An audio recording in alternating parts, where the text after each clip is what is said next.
Hey everyone, welcome to Beach Investing. I'm your host, Andrei Angelkovski. Today we're going to be talking about cash flow and the amount of rent you can get for a house that is detached versus semi-detached. And we're going to be referring to the area that I love most, the Toronto beaches, the Leslieville area, and the upper beaches. So take two houses side by side.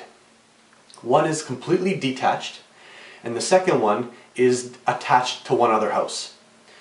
Now, all things being equal, okay, can you get more rent for the house that is detached versus the house that is semi-detached?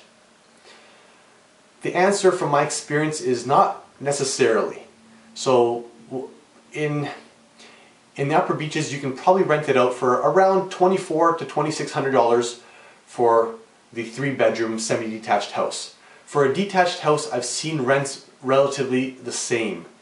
Maybe a little bit higher, but ultimately, if all things being equal, they're relatively the same.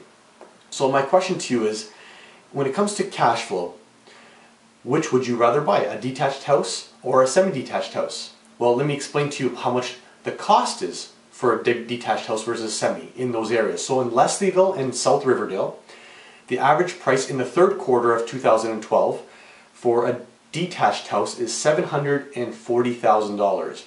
compared to a semi-detached house in that area, which is $620,000. So the difference being $120,000.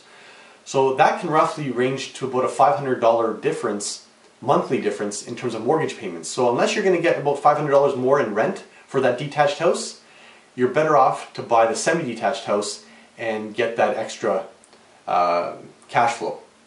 The upper beach, a semi-detached house on average has been about $500,000 compared to a detached $625,000, and the difference being $125,000.